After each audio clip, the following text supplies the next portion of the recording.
सारे इंसानों का बाप, दुनिया का सबसे पहला इंसान हजरत आदम अलैहिस्सलाम। ये भी आपको अगर कोई पूछ दे तो शायद आपके ज़हन दिमाग में ये बात नहीं घुसेगी कि कौन ऐसे नबी हैं जिनको अल्लाह तबारक व तआला ने बगैर माँ बाप के पैदा फरमाया, बगैर माँ बाप के पैदा फरमाया। वो कोई और नहीं, हजरत आदम अलैहिस्सलाम। हजरत आदम अलैहिस्सलाम की माए बिस्री से हजरत हव्वा रज़ियल्लाहु ताला अन्हा को पैदा फरमाया, ताकि एक साथ रह करके दोनों को एक दूसरे से सुकून हासिल हो। अब बिल्कुल तेजी के साथ सुनिएगा। हजरत आदम अलैहिस्सलाम की जब आखिरी वक्त, आखिरी टाइम आ गया, जब आखिरी घड़ी आई, जब नज़ा का वक्त आया, यानी जब उसकी वफात का टाइम आया, हजरत आदम अलैहिस्सलाम ने अपने बेटे हजरत शीस अलैहिस्सलाम को बुलाया, अपने बेटे हजरत शीस अलैहिस्सलाम को बुलाया। बुलाने के बाद वसीयत फरमाई, ऐ मेरे बेटे, मेरे जाने के बाद, मेरे इस दुनिया से गुजर जाने के बाद, जब तुम्हारे ऊपर जब भी कोई मुसीबत पेश आए, जब भी कोई परेशानी लाहक हो, तो ऐसे वक्त में, ऐसी मुश्किल घड़ी में तू खुदाए ताला की बारगाह में दुआ करना। ऐसी मुश्किल घड़ी में तुम खुदाए ताला की बारगाह में दुआ करना। आगे हजरत आदम अलैहिस्सलाम वसीयत करते अपने बेटे हजरत शीस अलैहिस्सलाम से, ऐ मेरे बेटे, तुम खुदाए ताला की बारगाह में दुआ करना, और दुआ में मेरे आका, हम सबके नबी, रसूलों के रसूल मोहम्मद अरबी को वसीला बनाना, क्योंकि जब तुम मोहम्मद अरबी को वसीला बनाओगे, अल्लाह तबारक व तआला तुम्हारी दुआ को जल्दी कबूल फरमाएगा, तुम्हारी दुआ को जल्दी कबूल फरमाएगा। ये वसीयत है हजरत आदम अलैहिस्सलाम की अपने बेटे हजरत शीस अलैहिस्सलाम से। अब हजरत शीस अलैहिस्सलाम ने अपने वालिद से पूछा, हे मेरे अबू जान, आप ये फरमा रहे हैं जब तुम्हें कोई मुसीबत पेश आए तुम खुदाए ताला की बारगाह में दुआ करना। ये दुआ करना तो हमारी समझ में आ रही है, खुदाए ताला की बारगाह में दुआ करेंगे, लेकिन मोहम्मद के वसीले से, तो आखिर ये मोहम्मद कौन है? मोहम्मद कौन है? हजरत आदम अलैहिस्सलाम फरमाते हैं, मेरे बेटे, ये मोहम्मद सल्लल्लाहु अलैहि वसल्लम कोई और नहीं बल्कि हमारी ही नस्ल से, हमारी ही औलाद में से, हमारी औलाद में से होंगे। हजरत शीस अलैहिस्सलाम अर्ज करते हैं, ए मेरे अबू जान, जब हमारी औलाद में से होंगे तो वो इस दुनिया में कब तशरीफ लाएंगे? हजरत आदम अलैहिस्सलाम फरमाते हैं, वो आज से तकरीबन 6000 बरस बाद इस दुनिया में मबूस होंगे, इस दुनिया में तशरीफ लाएंगे। अब हजरत शीस अलैहिस्सलाम अर्ज करते हैं, ए मेरे अबू जान, आखिर ये तो बताइए, ये बातें तो आपने बता दी कि मोहम्मद के वसीले से दुआ करना, वो 6000 बरस बाद इस दुनिया में तशरीफ लाएंगे, फिर भी आपने मोहम्मद अरबी को कैसे पहचान लिया? जब इस दुनिया में आए नहीं हैं, आपको कैसे पता चल गया कि जब नबी के वसीले से हम खुदाए ताला की बारगाह में दुआ करेंगे तो हमारी दुआ जल्दी कबूल होगी? जब दुनिया में आए नहीं, आपको पता कैसे चल गया? अब यहाँ से अच्छी बात आ रही है, जो आपको समझने वाली बात है, ज़हन दिमाग में बैठाने वाली बात है, वो बातें आ रही है। एक मरतबा मुस्कुरा के बोल दीजिए सुभान अल्लाह, एक मरतबा प्यार से बोल दीजिए या रसूल अल्लाह। अब यहाँ से सुनिएगा, हजरत आदम अलैहिस्सलाम से जब उनके बेटे हजरत शीस अलैहिस्सलाम ने पूछा, ऐ मेरे अबू जान, जब इस दुनिया में तशरीफ नहीं लाए, आपने कैसे जान लिया? मोहम्मद अरबी को कैसे पहचान लिया? हजरत आदम अलैहिस्सलाम फरमाते हैं, ऐ मेरे बेटे, तुम जानना चाहते हो मैंने मोहम्मद अरबी को कैसे पहचान लिया?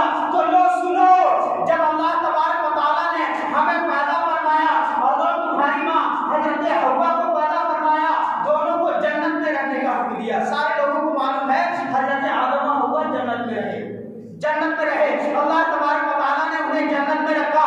अल्लाह का हुक्म हुआ, ऐ आदम, अपनी बीवी के साथ जन्नत में रहो, जहाँ जाना चाहते हो, जन्नत में जिस जगह घूमना चाहते हो घूमो, जो नियमतें हैं खाने पीने वाली चीजें, सारी चीजों को खाओ पियो, आराम से रहो, लेकिन एक अल्लाह तबारक व तआला का फरमान है, मैं नहीं, कोई और नहीं, बल्कि कुरान करीम में अल्लाह का फरमान है, ला तक़रबा हाज़िही शजरता फतकूना मिनज़ ज़ालिमीन। लेकिन अल्लाह ने फरमाया, एक दरख्त है, कौन सा दरख्त है?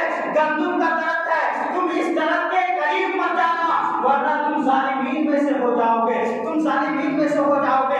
अल्लाह ने फरमाया हजरत आदम अलैहिस्सलाम को, तुम जन्नत में जहाँ जाना चाहते हो जाओ, जहाँ घूमना चाहते हो घूमो, जिस चीज को तुम इस्तेमाल में लाना चाहते हो इस्तेमाल में लाओ, जो खाना पीना चाहते हो खाओ पियो, लेकिन इस गंदम के दरख्त के करीब मत जाना,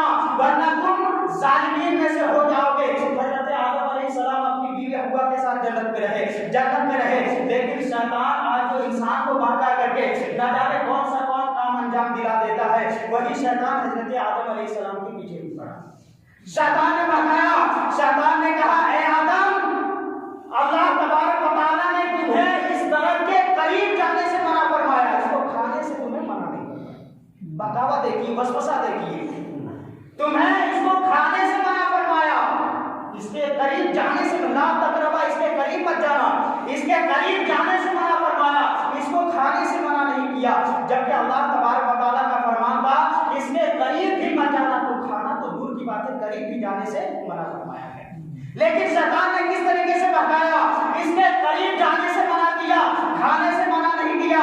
बारहा मसलहत खुदावंदी थी, मसलहत खुदावंदी थी। अल्लाह तबारक व तआला ने हजरत आदम अलैहिस्सलाम से गलती होगी, लेकिन अंबिया किराम से गलती करना मुनासिब नहीं है, क्योंकि ये मसलहत खुदावंदी थी। जब हजरत आदम अलैहिस्सलाम ने उस गंदम के तरफ से खा लिया, अल्लाह तबारक व तआला ने हजरत आदम को हजरत हव्वा समेत जमीन में उतार दिया, जमीन में उतार दिया। जमीन पे आने के बाद ये नस्ल, ये आबादी जो फैलती गई है एक हजरत आदम अलैहिस्सलाम की औलाद से, हजरत आदम अलैहिस्सलाम को तस्लीम के औलाद से है। अब यहाँ से सुनिएगा, हजरत आदम अलैहिस्सलाम को जब इस जमीन पे उतारा गया, हजरत आदम अलैहिस्सलाम अपनी बेटे शीश से फरमाते हैं, ए मेरे बेटे, जब अल्लाह तबारक व तआला ने हमें जमीन पर उतारा 300 साल तक, याद रखिएगा, 1-2 दिन नहीं, 1-2 हफ्ते, 1-2 महीने नहीं, 300 साल तक हजरत आदम अलैहिस्सलाम खुदा ताला की बारगाह में दुआ करते रहे, खुदा ताला की बारगाह में रोते रहे, गिड़गिड़ाते रहे, तौबा इस्तिग़फ़ार करते रहे। लेकिन अल्लाह तबारक व तआला ने हजरत आदम अलैहिस्सलाम की खता को माफ नहीं फरमाया, 300 साल तक रोते रहे।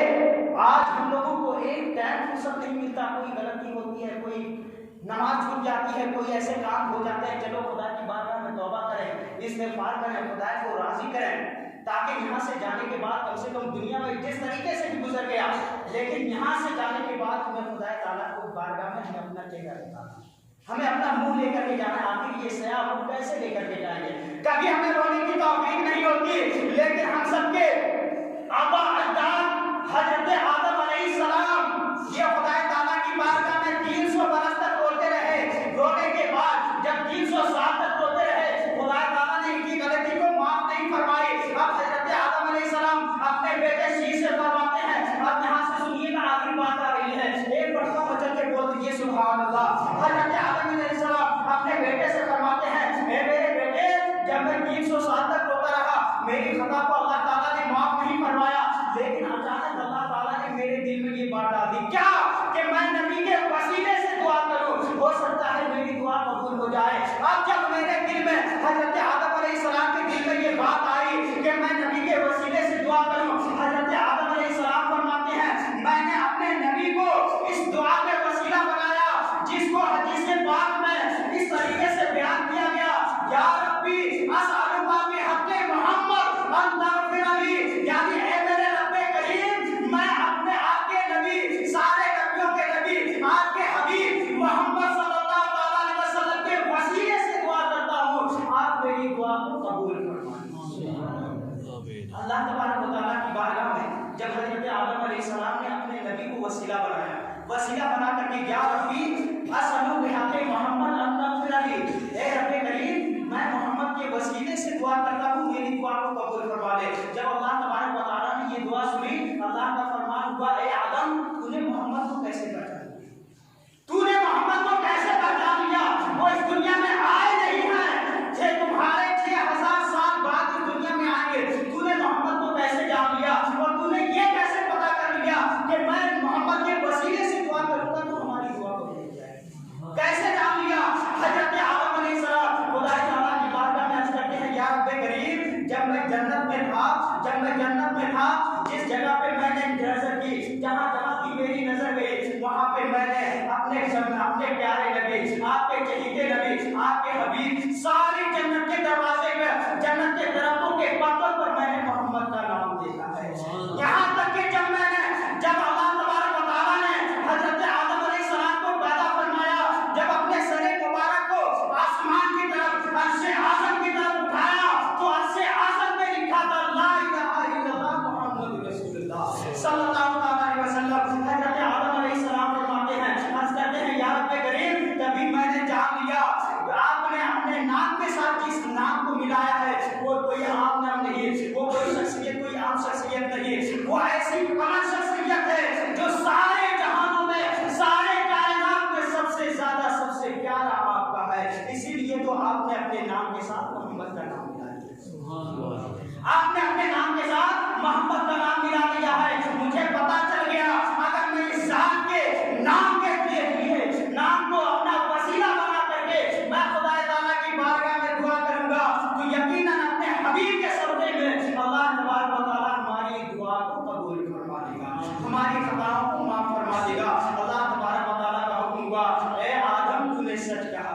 यानी वाकई कायनात के अंदर जितनी चीजें हैं, सारी चीजों से अगर सबसे ज्यादा मुझे कोई चीज महबूब है तो वो मेरा महबूब है, वो मेरा खलील है, सबसे प्यारा मेरा वही है। उसी के वास्ते अगर वो ना होते तो ऐ आदम मैं तुझे पैदा नहीं करता। कायनात के अंदर जितनी भी चीजें हैं, किसी भी चीज को पैदा नहीं कर पाता।